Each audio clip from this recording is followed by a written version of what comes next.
지구로부터 약 40광년 떨어진 트라피스트 1 행성계의 7행성 중 하나인 트라피스트 1b의 온도가 적외선 형태로 발산되는 열 에너지를 통해 측정되었습니다. 태양계의 암석형 행성처럼 크기가 작고 온도가 높지 않은 외계 행성이 내는 빛을 포착한 것은 이번이 처음으로 트라피스트 1과 같은 M형 외성을 도는 외계 행성이 생명체가 거주할 수 있는 곳인지를 확인하는 데 있어서 중요한 진전으로 제시되었습니다. 미 에임스 연구센터 천체물리학자 토머스 그린 박사가 이끄는 국제연구팀은 제임스 웹 우주망원경의 중적외선 장비를 이용하여 트라피스트 1b의 온도를 측정한 결과를 발표했습니다. 행성의 난면 온도는 섭씨 약 227도로 측정되었으며 대기를 가질 수 없는 것으로 나타났습니다. 트라피스트 1은 태양 질량의 9%에 불과한 초저온 적색 외성으로 태양과 수성까지의 짧은 거리 안에 7개의 행성을 거느리고 있는 것으로 알려져 있습니다. 이들 행성은 모두 지구와 비슷한 크기를 갖고 있으며 이 중 6개가 암석형 행성입니다. 가장 안쪽에서 도는 트라피스트 1b는 태양과 지구 거리의 100분의 1도 안 되는 궤도를 1.511 주기로 돌면서 지구가 받는 태양 에너지의 4배에 달하는 빛에 노출되어 있습니다. 생명체 서식 가능 영역 내는 아니지만 트라피스트 1 행성계 내 다른 행성의 상황이나 적색 외성에 관한 정보를 얻을 수 있어서 관측 대상이 되었습니다. 적색 외성, 즉 M형 외성은 우리 은하의 태양과 같은 별보다 10배나 많고 암석형 행성을 갖고 있을 가능성도 2배나 높습니다. 하지만 이런 별도 청년기에는 매우 활동적이어서 다량의 에너지를 돌발적으로 쏟아내는 플레어와 X선으로 주변 행성의 대기를 파괴하는 것으로 알려져 있습니다. 허블과 스피처 우주망원경을 이용한 이전 관측에서는 대기 증거가 발견되지 않았으나 그렇다고 배제할 수도 없는 상황이었습니다. 연구팀은 이런 불확실성을 해소할 수 있는 방안으로 행성의 온도를 측정했습니다. 트라피스트 1b가 조속력으로 한쪽 면만 늘 항성을 향해 있는 동주기자전 행성이라 대기가 있다면 열이 순환하며 낮면의 온도가 그렇지 않을 때보다 낮을 것이라는 점을 활용한 것입니다. 연구팀은 트라피스트 1b가 항성 앞이 아닌 뒤를 돌 때 중적외선 장비로 빛의 변화를 측정하는 2차 일식 광도 측정 기술을 이용했습니다. 트라피스트 1b가 가시광을 내지는 못해도 적외선 빛은 발산하는 만큼 항성과 행성의 전체 적외선 빛에서 2차 일식대의 항성 빛을 빼서 행성이 내는 적외선 빛을 통해 온도를 산출했습니다. 항성은 행성보다 1000배 이상 밝아서 밝기 변화는 0.1% 이내였습니다. 웹 망원경 이전에 어떤 망원경도 이를 포착할 수 없었다고 합니다. 연구팀은 5차례에 걸쳐 2차 일식을 관측했으며 컴퓨터 모델을 통해 온도에 따른 다양한 시나리오를 검토한 결과 대기 없이 암석으로만 된 암체와 거의 완벽하게 일치한다는 결론을 얻었습니다. 연구팀은 온도가 높지 않은 암석형 행성에서 방출되는 열을 포착한 것은 이번이 처음으로 외계 행성 발견에서 정말로 중요한 진전이라고 했습니다.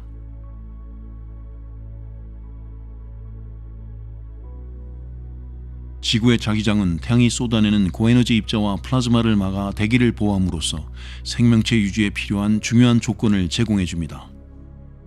자기장을 가진 암석형 행성을 찾는다면 그만큼 생명체를 발견할 가능성이 높아지는 셈인데 약 12광년 밖에서 전파 신호를 통해 자기장을 가졌을 것으로 추정되는 지구 크기의 행성이 확인되어 학계에 보고되었습니다. 미국 국립과학재단에 따르면 볼더 콜로라도 대학 천체물리학자 피네다 박사 등이 참여한 연구팀은 지구 크기 외계 행성 고래자리 YZB를 자기장을 가진 행성 후보로 제시한 연구 결과를 발표했다고 합니다. 이 행성은 지구로부터 약 12광년 떨어진 고래자리의 적색 외성 고래자리 YZ를 이틀 공전 주기로 돌고 있습니다. 연구팀은 국립전파천문대가 운영하는 전파망원경 칼지 젠스키 초대형 배열을 이용하여 고래자리 YG 항성에서 나오는 반복되는 전파 신호를 관측했습니다. 연구팀은 이 전파가 항성과 이를 도는 행성의 자기장 간 상호작용으로 생성된 것으로 분석했습니다. 자기장은 생명체 유지의 중요한 조건이지만 눈에 보이는 것이 아니라서 멀리 있는 행성이 자기장을 가졌는지를 확인하기는 여간 까다로운 일이 아니라고 합니다. 목성 크기의 대형 행성에서는 자기장이 감지된 적이 있습니다. 하지만 지구처럼 상대적으로 작은 행성이 자기장을 가졌는지 알아내려면 특별한 방법이 필요한데 연구팀은 항성 가까이에서 별이 쏟아내는 물질 사이를 뚫고 공전하는 행성에서 답을 찾았습니다.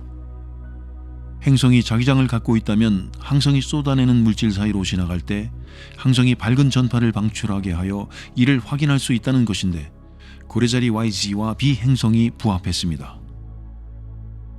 연구팀은 고래자리 YG에서 방출한 플라즈마 B가 행성의 자기장을 기울게 하고, 이는 항성의 자기장과 상호작용을 일으키며 지구에서도 관측하기에 충분한 전파를 만들어냈다고 설명했습니다. 연구팀은 이 전파의 강도를 측정하면 행성이 가진 자기장이 얼마나 강력한지도 파악할 수 있다고 제시했습니다.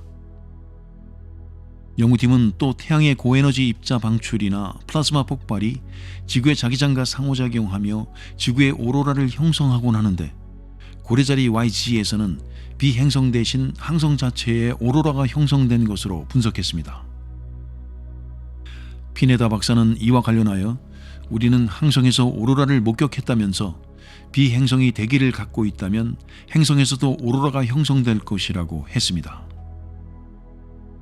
연구팀은 고래자리 YGB가 자기장을 가진 암석형 외계 행성으로 최상의 후보이지만 아직 최종적인 것은 아니다라면서 가능성이 진짜 높지만 많은 후속 연구를 통해 행성에서 나온 전파로 확실하게 확인되어야 한다고 했습니다.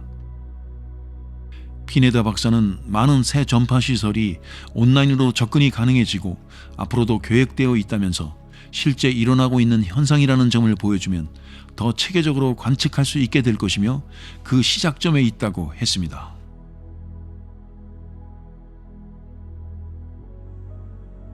지구의 내핵 가장 깊은 곳에 반지름이 약 650km에 달하는 금속 구체로 된 또 하나의 핵이 존재한다는 연구 결과가 나왔습니다.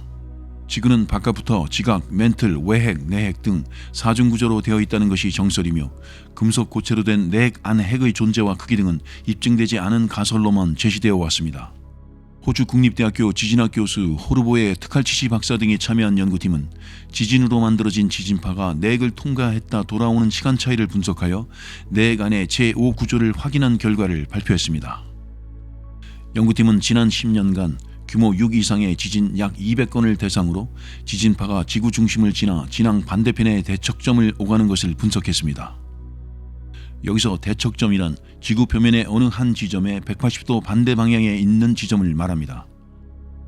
연구팀은 지진파가 탁구공이 왔다 갔다 하는 것처럼 진앙과 대척점을 오간다고 설명하면서 지진계에 기록된 신호를 증폭할 수 있는 기술을 개발하여 처음으로 지구 지름을 따라 5차례나 지진파가 오간 것을 포착했다고 밝혔습니다. 이전 연구에서는 지진파가 대척점에 도달한 뒤 한 차례 되돌아오는 것을 포착한 것이 전부였습니다. 연구팀은 이 방법이 내핵과 내핵 안의 구조를 들여다볼 수 있는 새로운 틀을 제공했다고 설명했습니다. 지진파가 철과 니켈 합금으로 된 내핵을 통과하는 각도에 따라 속도가 느려지거나 빨라지는 것을 분석하여 내핵의 외부와는 다른 내부 구조가 존재하는 것을 추론해냈습니다. 이런 차이는 고온 고압 환경에서 철 원자의 배열이나 결정으로 유발될 수 있는 것으로 제시되었습니다. 연구팀은 내핵 안 핵의 존재는 지구의 진화 단계에서 내핵의 결정 구조에 심각한 영향을 주는 대형 사건이 있었을 가능성을 시사해 주는 것이라고 했습니다. 호주 국립대학의 탄손팜 박사는 내핵 안 금속 구체의 존재는 20년 전에 처음 가설로 제시된 것으로 이번 연구는 이 가설을 입증하는 또 하나의 증거를 제공해 주는 것이라고 했습니다. 그러면서 내핵 안 핵의 존재는 철과 니켈의 합금 형태로 내핵과 성분이 유사하여 지금까지 제대로 확인이 이루어지지 못했다고 덧붙였습니다. 트칼치치 교수는 지구의 내핵은 지구 진화사에서 타임캡슐과 같은 것으로 수억 년에서 길게는 수십억 년 전에 지구에 발생한 사건에 대한 관문 역할을 하는 화석 기록이라고 했습니다.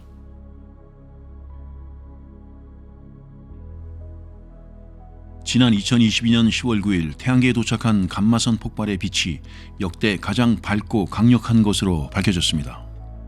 이 빛은 지구 주위를 도는 위성인 미 항공우주국 나사의 닐 게렐스 스위프트 천문대가 X선으로 처음 포착했습니다.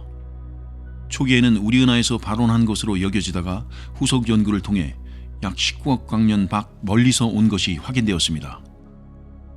루이지애나 주립대학 물리천문학 교수 에릭 번스 등이 참여한 국제연구팀은 역대 가장 밝은 감마선 폭발이라는 칭호가 부여된 GRB 221009A에 대한 연구 결과를 발표했습니다. 번스 교수는 약 7천여 건의 감마선 폭발을 분석하여 GRB-221-009A와 같은 초대형 폭발이 1만 년 만에 한 번 정도 발생하는 것이라고 제시했습니다. 그러면서 GRB-221-009A는 인류 문명이 시작된 이래 X선과 감마선 영역의 가장 밝은 폭발일 가능성이 크다고 했습니다. GRB-221-009A는 너무 밝아서 지구 궤도에 배치된 감마선 장비에는 직접 포착되지 않았습니다. 이 때문에 연구팀은 페리미 감마선 우주망원경이 관측한 자료를 토대로 정보를 재구성하고 러시아와 중국 측이 분석한 자료와 비교하는 과정을 거쳐 지금까지 보아온 것보다 70배나 밝다는 결론에 이르렀습니다. 네덜란드 라드바우드 대학 천체물리학 교수 앤드류 레반 박사는 이와 관련하여 그 차이는 거실의 전구와 경기장을 밝힌 야간 조명과의 격차와 비슷하다고 설명했습니다. 연구팀은 초기 방출이 2초 미만이었던 GRB-221-009A가 대형별의 핵이 자체 중력으로 붕괴하면서 형성된 블랙홀의 첫 울음과 같은 것으로 추정합니다. 블랙홀이 주변 물질을 빠르게 흡수하면서 입자를 빛에 가까운 속도로 내뿜는 제트를 형성하는데 이 제트가 우주로 퍼져나가면서 감마선과 X선을 방출한 것으로 보고 있습니다. 연구팀은 감마선 폭발 이후 몇 주 뒤에는 강력한 초신성 폭발이 있을 것으로 기대했으나 아직 관측되지 않아서 또 하나의 미스터리가 되었습니다. GRB-221-009A가 우리 은하의 면보다 몇 도 더 높은 곳에 있기 때문에 두꺼운 먼지 구름에 가려서 초신성의 빛이 포착되지 않았을 수도 있는 것으로 제시되었습니다. 레반 교수는 초신성이 진행되었다고 단정적으로 말할 수는 없는데 이는 감마선 폭발의 밝기로 볼 때 놀라운 것이라면서 먼지를 뚫고 볼 수 있는 적외선 관측을 계속 이어가겠지만 별이 폭발하지 않고 블랙홀로 직접 붕괴했을 가능성도 있다고 덧붙였습니다. 감마선 폭발의 초기 X선은 지구 방향으로 오면서 먼지층에 부딪히며 빛 메아리를 형성하는데 스위프트 X선 망원경과 유럽 우주국의 XMM 뉴턴 망원경은 우리 은하 내에서 20개의 먼지 구름이 생성한 고리를 드러내 줬습니다.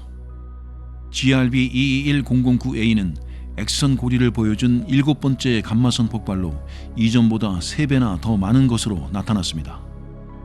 이 고리들은 61,000에서 700광년 사이에서 형성되었는데